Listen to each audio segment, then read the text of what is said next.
அழகு மிகுந்த ராஜகுமாரி மேகமாக போகிறாள்.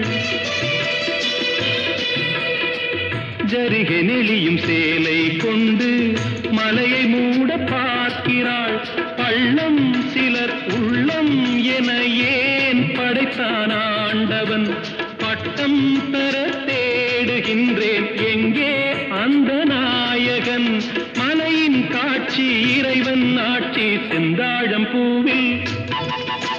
செந்தாழம் பூவில் வந்தாடும் தென்றல் என் மீது மோதுதம்மா.